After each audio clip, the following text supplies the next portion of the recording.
మా latest videos కోసం మా ఈ తెలుగు న్యూస్ ఛానల్ సబ్స్క్రైబ్ చేసి గంట సింబల్ యాక్టివేట్ చేసుకోండి. రేపి శ్రావణ మంగళవారం పెళ్ళైన ఆడవారు చిటికెడు పసుపుతో ఇలా చేస్తే చాలు దీర్ఘ సుమంగళి యోగం కలుగుతుంది. భర్తకున్న అప్పుల బాధలన్నీ తీరిపోతాయి. డబ్బే డబ్బు. ఎందుకంటే పసుపుకు ఉన్న ప్రాముఖ్యత, విశిష్టత అంతా ఇంతా కాదు. పసుపు అనగానే మనకు ముందుగా స్మరణకు వచ్చేది సాక్షాత్తు సిరి సంపదలకు అధిదేవత అయిన ఆ శ్రీ మహాలక్ష్మీదేవి, అలాగే సౌభాగ్యాన్ని ప్రసాదించే శ్రీ గౌరీదేవి. పసుపు కేవలం రంగునిచ్చే ఒక వస్తువు మాత్రమే కాదు, అది సర్వ శుభాలకు, మంగళకరమైన కార్యాలకు సాక్షాత్ ప్రతీక. మన ఇంట్లో జరిగే ప్రతి శుభకార్యంలోనూ పసుపు ఉండాల్సిందే. పసుపు లేనిదే ఏ దైవ కార్యము, ఏ పూజ సంపూర్ణం కాదు. ఆధ్యాత్మికంగానే కాకుండా ఆయుర్వేద పరంగా కూడా పసుపు ఎన్నో అనంతమైన ఔషధ గుణాలను కలిగి ఉంటుంది. ఇది ఒక అద్భుతమైన క్రిమి సంహారిణిగా పనిచేసి మన దరిదాపుల్లోకి ఎలాంటి రోగాలు రాకుండా కాపాడుతుంది. మన పూర్వీకులు ప్రతిరోజు పసుపును తమ నిత్య జీవితంలో భాగంగా చేసుకున్నారు కాబట్టే వారు ఎంతో ఆరోగ్యంగా సుదీర్ఘకాలం జీవించగలిగారు. పసుపు అనేది ప్రత్యేకించి ఆడవారికి అత్యంత ప్రీతిపాత్రమైనది. మహిళల అలంకరణకు, వారి సౌభాగ్యానికి పసుపు ఒక దివ్యమైన, తిరుగులేని సాధనం. పసుపును మనం కేవలం ఒక వంటకాల్లో వాడే దినుసుగా కాకుండా దైవంతో సమానంగా భక్తితో పూజిస్తాము. వివాహ సమయంలో వధూవరులకు పసుపు రాయడం దగ్గర నుండి దేవుని పూజలో పసుపు ముద్దను గౌరీదేవిగా లేదా వినాయకుడిగా భావించి ప్రాణప్రతిష్ఠ చేసి పూజించడం వరకు ప్రతి అడుగులోనూ పసుపు ప్రాధాన్యత మనకు అత్యంత స్పష్టంగా కనిపిస్తుంది. ఇంతటి పవిత్రమైన పసుపుతో చేసే ఏ చిన్న పరిహారమైనా మనిషి జీవితాన్ని పూర్తిగా మార్చేసే శక్తిని కలిగి ఉంటుందనడంలో ఎలాంటి సందేహం లేదు. ఇక మనకు సంవత్సరంలో వచ్చే 12 మాసాలలో అత్యంత పవిత్రమైన మాసం, శివకేశవులకు ఇద్దరికీ అత్యంత ప్రీతిపాత్రమైన మాసం శ్రావణ మాసం. ఈ శ్రావణ మాసం అంటేనే పూజలు, వ్రతాలు, నోములకు పెట్టింది పేరు. మహిళలు ఈ శ్రావణ మాసాన్ని ఒక పండుగలా జరుపుకుంటారు. ఈ మాసంలో వచ్చే ప్రతిరోజు ఎంతో పవిత్రమైనదే, దైవిక శక్తితో నిండి ఉన్నదే. అయితే ఈ పవిత్రమైన శ్రావణ మాసంలో వచ్చే మంగళవారాలకు ఒక విశేషమైన ప్రత్యేకత ఉంటుంది. సాధారణంగా శ్రావణ మంగళవారం అనగానే పెళ్ళైన ఆడవారికి శ్రీ గౌరీదేవి, వరలక్ష్మీదేవి గుర్తుకు వస్తారు. శ్రావణ మంగళవారం రోజున చేసే గౌరీ పూజకు, మంగళ గౌరీ వ్రతాలకు ఎంతో విశిష్టత ఉంది. పెళ్ళైన ముత్తైదువులు తమ మాంగల్య బలం కోసం, తమ కట్టుకున్న భర్త ఆయురారోగ్యాల కోసం ఈ శ్రావణ మంగళవారాల్లో ప్రత్యేకంగా శ్రావణ మంగళ గౌరీ వ్రతాన్ని ఎంతో నిష్ఠతో చేస్తూ ఉంటారు. అయితే ఈ పవిత్రమైన శ్రావణ మంగళవారం రోజున మన ఇంట్లో అతి సులభంగా దొరికే పసుపుతో ఒక చిన్న క్రియ చేస్తే ఊహించని అద్భుతమైన ఫలితాలను మీ సొంతం చేసుకోవచ్చు అని శాస్త్రాలు చెప్తున్నాయి. మరి ఈ పవిత్రమైన శ్రావణ మంగళవారం రోజున పసుపుతో ఏ పరిహారం చెయ్యాలి అనే విషయాన్ని మనం ఈ వీడియోలో వివరంగా తెలుసుకుందాం. ఫ్రెండ్స్, అంతకన్నా ముందు దయచేసి ఈ వీడియోకి ఒక చిన్న లైక్ కొట్టి కింద కామెంట్ సెక్షన్లో పూర్తి భక్తి శ్రద్ధలతో శ్రీమాత్రే నమః అని కామెంట్ పెట్టండి. మీరు ఇలా స్వచ్ఛమైన మనసుతో దైవనామాన్ని స్మరించడం వల్ల అమ్మవారి అనుగ్రహం మీకు లభించడమే కాకుండా ఈ అత్యంత విలువైన సమాచారం మరింత మందికి చేరువవుతుంది. కాబట్టి తప్పకుండా లైక్ చేసి కామెంట్ చేయడం మర్చిపోకండి. ఇక వీడియోలోకి వస్తే, శ్రావణ మంగళవారం రోజు ఆడవారు ఉదయాన్నే నిద్రలేచి ఇల్లు వాకిలి శుభ్రం చేసుకోవాలి. ఇంటిని తుడిచే నీళ్లలో కొద్దిగా రాళ్ల ఉప్పు వేసి తుడుచుకోవడం వల్ల ఇంట్లో ఉండే నెగిటివ్ ఎనర్జీ, నరదిష్టి, కంటికి కనిపించని చెవి శక్తులన్నీ కూడా బయటకు వెళ్ళిపోతాయి. ఆ తర్వాత గడపకు పసుపు రాసి కుంకుమ బొట్లు పెట్టుకొని అలంకరించుకోవాలి. ఈరోజు మీ పూజా మందిరంలో దేవుడి పటాలను శుభ్రం చేసుకుని దీపారాధన చేసుకోండి. ఆవు నెయ్యితో దీపం వెలిగిస్తే మరింత శ్రేష్టం. అందులో ఒక యాలక్కాయను కూడా వేస్తే లక్ష్మీ కటాక్షం సిద్ధిస్తుంది. ఇంట్లో ధన సమస్యలు రాకుండా ఉంటాయి. అలాగే ఈరోజు ఆడవారు ఉదయాన్నే స్నానం చేసే నీటిలో ఒక చిటికెడు స్వచ్ఛమైన పసుపు వేసుకుని స్నానం చేయాలి. ఇలా పసుపు వేసుకున్న నీటితో స్నానం చేస్తే ఆరోగ్యపరంగా శరీరానికి ఎంతో మంచిది. చర్మ వ్యాధులు దరిచేరవు. అలాగే ఆధ్యాత్మికంగా మీకు ఒక నూతన ఉత్తేజం, మానసిక ఉల్లాసం వస్తాయి. శారీరక అలసట, బద్ధకం పూర్తిగా తగ్గిపోయి ఆ రోజంతా ఎంతో చురుకుగా, ఉత్సాహంగా ఉంటారు. అంతేకాకుండా ఇలా నీళ్లల్లో పసుపు వేసుకుని స్నానం చేయడం వల్ల సాక్షాత్తు ఆ అష్టలక్ష్మీదేవి కరుణాకటాక్షాలు, అనుగ్రహం మీకు సంపూర్ణంగా కలుగుతుంది. మీ ఒంటిపై, మనస్సుపై ఉన్న నెగటివ్ ఎనర్జీ అంతా తుడిచిపెట్టుకుపోయి ఒక స్వచ్ఛమైన పాజిటివ్ ఎనర్జీ మీ దరి చేరుతుంది. అంతేకాదు, ఆడవారు ఈరోజు స్నానం చేసే ముందు తమ ముఖానికి, కాళ్లకు కొద్దిగా పసుపు రాసుకొని ఒక 5 నిమిషాలు ఆగి ఆ తరువాత స్నానం చేయాలి. ఇలా ముఖానికి పసుపు రాసుకుని స్నానం చేస్తే ముఖంలో ఉన్న మలినాలు తొలగిపోయి చర్మం ఎంతో కాంతివంతంగా, ఆకర్షణీయంగా మారడమే కాకుండా సాక్షాత్తు ఆ శ్రీగౌరీదేవి అనుగ్రహం విశేషంగా కలుగుతుంది. శ్రీగౌరీదేవి చల్లని చూపులు మీపై ఉంటే ఈ లోకంలో మీకు ఎప్పటికీ వైధవ్య భయం ఉండదు. ఎల్లకాలం దీర్ఘ సుమంగళిగా పసుపు కుంకుమలతో కలకలలాడుతూ వర్ధిల్లుతారు. అలాగే ఈరోజు ఉదయాన్నే ఇల్లు, వాకిలి శుభ్రం చేసుకుని కళ్ళాపి చల్లి ముగ్గులు పెట్టుకున్న తర్వాత కొద్దిగా పసుపు తీసుకుని అందులో కొద్దిగా పవిత్రమైన జలం లేదా గంగాజలం కలిపి ఒక మృదువైన పేస్ట్ లాగా తయారు చేసుకోవాలి. ఆ పసుపు పేస్టుతో మీ ఇంటి సింహద్వారం అంటే గుమ్మానికి పైన మధ్య భాగంలో ఎంతో భక్తితో ఓం అనే పవిత్రమైన ప్రణవ మంత్రం గుర్తును రాయాలి. హిందూ ధర్మంలో ఓంకారానికి ఉన్న శక్తి అనంతం, వర్ణనాతీతం. సృష్టి అంతా ఈ ఓంకారంలోనే ఇమిడి ఉంది. ఇలా ఇంటి సింహద్వారం మీద పసుపుతో ఓం అనే గుర్తును వేస్తే ఆ ఇంటికి ఒక గొప్ప రక్షా కవచం ఏర్పడుతుంది. మీ ఇంట్లోకి ఎలాంటి ప్రతికూల శక్తులు, గాలి ధూళి లాంటివి ఎట్టి పరిస్థితుల్లోనూ ప్రవేశించలేవు. ఇంట్లోని దరిద్రం, అరిష్టం, నరదిష్టి అంతా పటాపంచలైపోతుంది. ఏవైనా వాస్తుదోషాలు, గ్రహదోషాలు మీ ఇంటికి ఉన్నా కూడా వాటి ప్రభావం గణనీయంగా తగ్గుతుంది. ఇక పసుపుతో ఏం పరిహారం చేయాలంటే, ప్రతి వివాహిత స్త్రీ కోరుకునేది ప్రధానంగా దీర్ఘ సుమంగళి యోగం. తన భర్త ఆయురారోగ్యాలతో, సిరి సంపదలతో చల్లగా ఉండాలని, తను ఎల్లకాలం ముత్తైదువగా పసుపు కుంకుమలతో, గాజులతో, మంగళసూత్రంతో వర్ధిల్లాలని ప్రతి ఆడబిడ్డ ఆరాటపడుతుంది.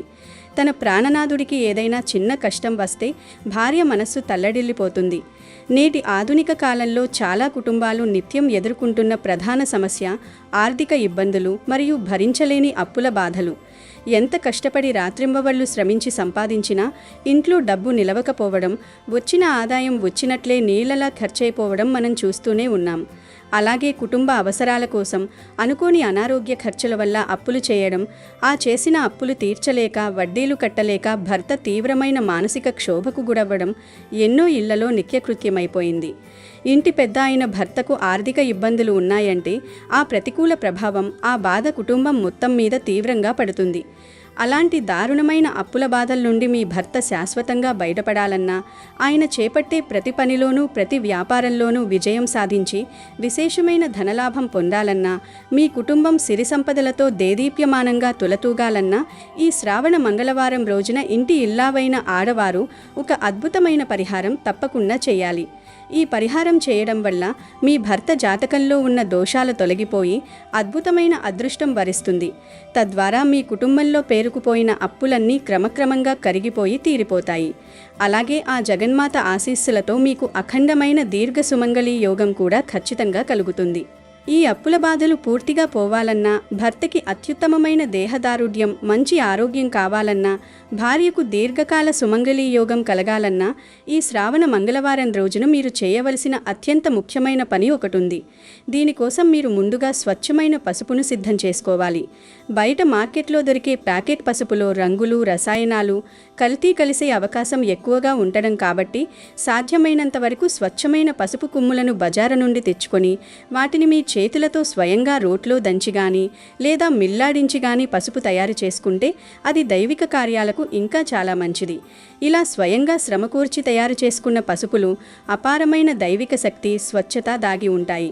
గనుక కుదిరితే అలాంటి స్వచ్ఛమైన పసుపును తెచ్చుకోండి. ముందు ఒక శుభ్రమైన గాజు గిన్నె తీసుకోండి. ప్లాస్టిక్ లేదా ఇనుప పాత్రలను దైవ కార్యాలకు ఎట్టి పరిస్థితుల్లోనూ వాడకండి. గాజు పాత్ర అనేది పారదర్శకతకు, స్వచ్ఛతకు ప్రతీక. ఆ గాజు గిన్నెలో పసుపును సరిగ్గా 5 స్పూన్లు వెయ్యాలి. ఆ తర్వాత ఆ 5 స్పూన్ల పసుపులో కొద్దిగా ముద్ద కర్పూరాన్ని మెత్తగా నలిపి ఆ కర్పూరం పొడిని వెయ్యాలి. కర్పూరం అనేది చుట్టుపక్కల ఉన్న నెగిటివ్ ఎనర్జీని పారద్రోలి పాజిటివ్ ఎనర్జీని ఆకర్షించే ఒక అద్భుతమైన సుగంధ ద్రవ్యం. ఈ పసుపు కర్పూరం పొడి మిశ్రమంలో కొద్దిగా స్వచ్ఛమైన ఆవు పాలు లేదా పచ్చి పాలు పోయాలి. పాలు పోసి ఈ మిశ్రమాన్ని మరీ నీళ్లలా పలచగా కాకుండా, అలాగని మరీ రాతిలా గట్టిగా కాకుండా ఒక మృదువైన బ్యాటర్ లాగా, అంటే మనం ఇడ్లీ పిండి ఎలా కలుపుతాం అలా ఒక మంచి ముద్దలాగా వచ్చేలా మీ కుడి చేతితో బాగా కలుపుకోవాలి. ఇలా కలుపుకున్న పవిత్రమైన పసుపు మిశ్రమంలో సరిగ్గా 4 రూపాయల బిళ్ళలు కాయిన్స్ వేయాలి.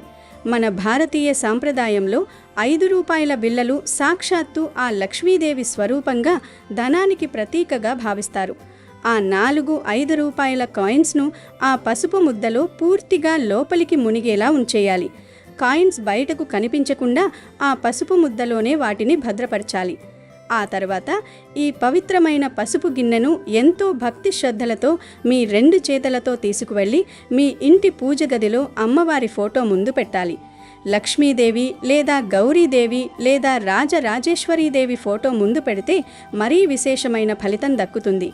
అమ్మవారి ముందు ఆ పసుపు గిన్నెను పెట్టిన తర్వాత మనస్ఫూర్తిగా సంపూర్ణ ఏకాగ్రతతో కల్మషం లేని మనసుతో అమ్మవారిని ప్రార్థించాలి.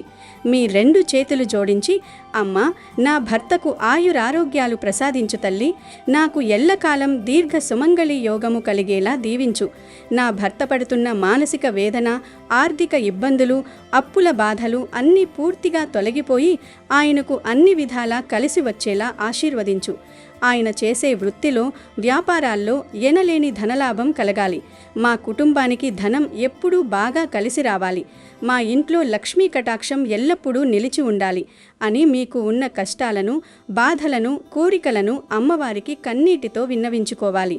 అత్యంత భక్తి శ్రద్ధలతో సాష్టాంగ నమస్కారం చేసుకుని ఆ పసుపు గిన్నెను కదిలించకుండా ఆ పూజ గదిలోనే అమ్మవారి ముందు అలాగే వదిలేయాలి. ఆ రోజంతా పగలు రాత్రి ఆ గిన్నె అక్కడే అమ్మవారి పాదాల చెంత నిశ్చలంగా ఉండాలి. ఆ విధంగా పూజ గదిలో భక్తితో పెట్టిన ఆ పసుపు గిన్నెను మళ్ళీ సరిగ్గా 24 గంటల తర్వాత, అంటే మరుసటి రోజు తీయాలి. ఆ గిన్నెలో ఉన్న పసుపు ముద్ద నుండి మీరు ముందు రోజు వేసిన ఆ 4-5 రూపాయల బిళ్ళలను జాగ్రత్తగా బయటకు తీయాలి. ఆ కాయిన్స్కి అంటుకున్న పసుపును ఒక పాత్రలో శుభ్రమైన నీటితో కడిగేసి వాటిని ఒక పక్కన పెట్టుకోవాలి. ఇక గిన్నెలో మిగిలి ఉన్న పసుపు ముద్ద ఉంటుంది కదా, అది కొంచెం ఎండిపోయి గట్టిగా మారి ఉంటుంది. ఆ ఎండిపోయిన పసుపు ముద్దను తీసుకువెళ్ళి మీ ఇంటి ఆవరణంలో ఉన్న ఏదైనా చెట్టు మొదట్లో లేదా పూల కుండీలో మట్టిలో వేసేయాలి. ఎవరూ తొక్కని ప్రదేశంలో, పవిత్రమైన ప్రదేశంలో వేయడం చాలా ముఖ్యం. తులసి కోటలో కాకుండా ఇతర ఏ పూల మొక్కల మొదట్లోనైనా ఈ పసుపు ముద్దను వేయవచ్చు. ఇక మీరు కడిగి పెట్టుకున్న ఆ 4-5 రూపాయల బిళ్ళలు, అంటే మొత్తం 20 రూపాయలు ఉంటాయి కదా, ఆ 20 రూపాయల కాయిన్స్తో మార్కెట్కు లేదా పండ్ల దుకాణానికి వెళ్ళి అరటి పండ్లు కొనాలి. ఆ 20 రూపాయలకు ఎన్ని అరటి పండ్లు వస్తే అన్ని అరటి పండ్లు బేరమాడకుండా కొనుగోలు చేయాలి. ఆ కొన్న అరటి పండ్లను మీ ఇంటి దగ్గరలో ఉన్న లేదా ఏదైనా గుడి దగ్గర ఉండే బిచ్చగాళ్లకు, ఆకలితో ఉన్న పేదవారికి ఎంతో సంతోషంగా దానం చేయాలి. దానం చేసేటప్పుడు మీకు ఉన్న అప్పుల బాధలన్నీ తొలగిపోవాలని దానం స్వీకరిస్తున్న వారిలో భగవంతుడిని చూస్తూ మనసులో స్మరించుకోవాలి. ఇలా అన్నదానం లేదా ఫలదానం చేయడం వల్ల ఎన్నో జన్మల పుణ్యం లభిస్తుంది. ఇలా ఈ శ్రావణ మంగళవారం రోజున నియమనిష్టలతో చేస్తే ఇక మీ ఇంట ధనానికి, సిరి సంపదలకు ఎప్పటికీ లోటు రాదు. మీరు కలలో కూడా ఊహించని విధంగా మీ అప్పులన్నీ ఇట్టే పోతాయి. మీ భర్తకు అన్ని విధాలా మంచి జరుగుతుంది. ఆయన పట్టిందల్లా బంగారమవుతుంది. వ్యాపారాలు అభివృద్ధి చెందుతాయి.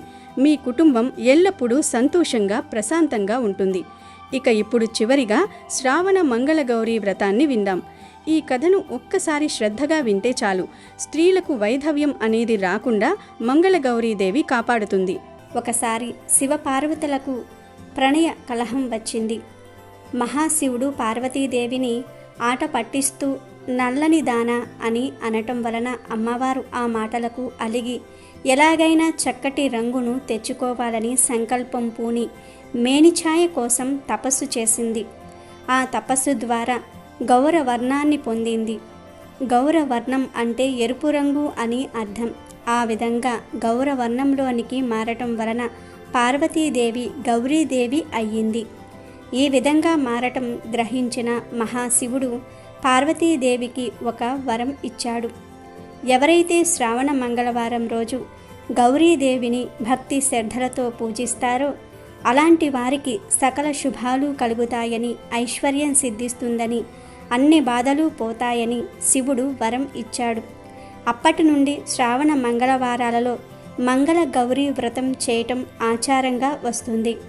శ్రావణ మంగళ గౌరీ వ్రతం యొక్క వ్రత మహత్యం తెలిపే ఒక కథ కూడా ఉంది. ఇప్పుడు మనం ఆ కథను విందాం.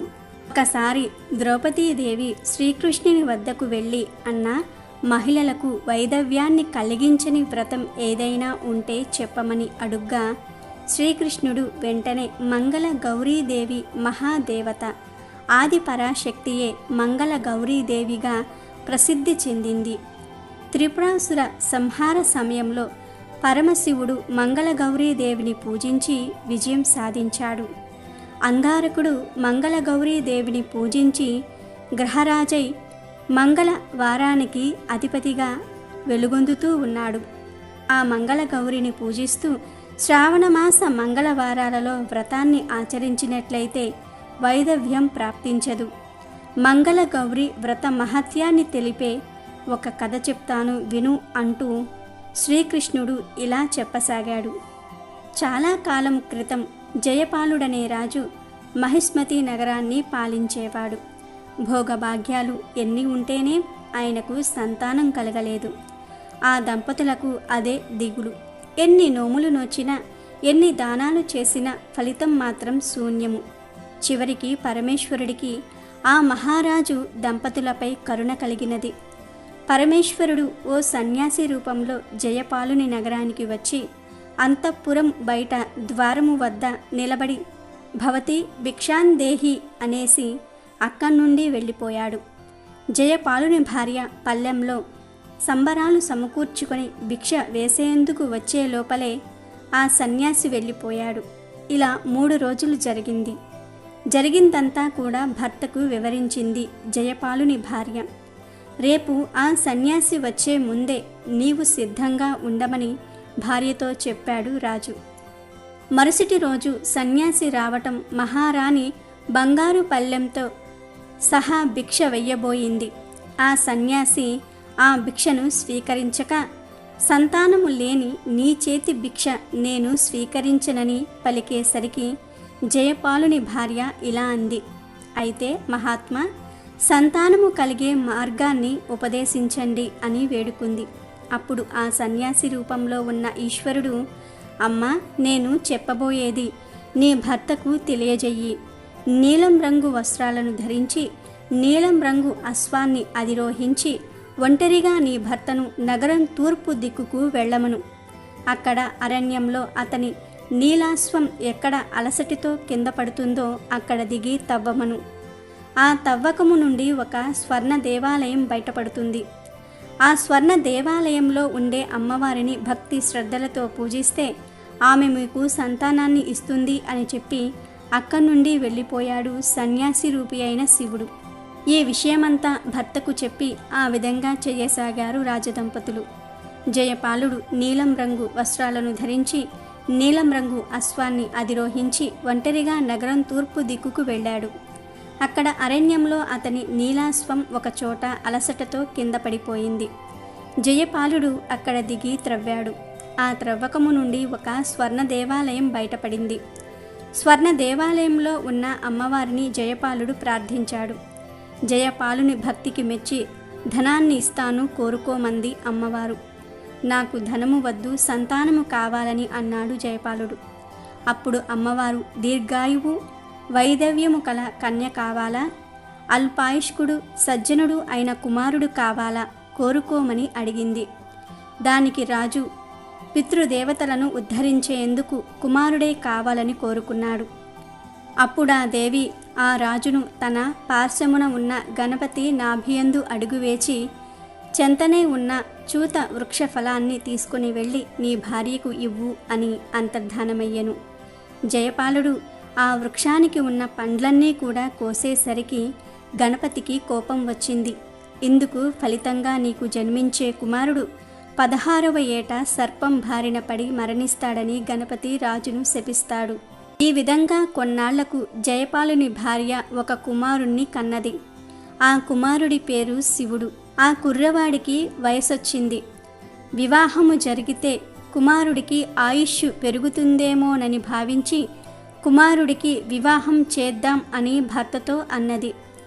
దానికి రాజు కాశీ విశ్వేశ్వరుని దర్శించి వచ్చాక వివాహం చేద్దాం అని చెప్పి తన కుమారుణ్ణి అతని మేనమామతో కాశీకి పంపించారు. జయపాలుని కుమారుడు అయినటువంటి శివుడు మరియు మేనమామ త్రోవలో ప్రతిష్టానపురం చేరుకున్నారు.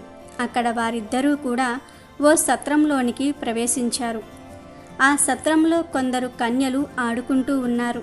వారిలో సుశీల అనే ఒక కన్య మరొక కన్యతో గొడవ పడగా ఆ కన్య సుశీలను ముండా రండా అంటూ కోపంతో దుర్భాషలాడింది.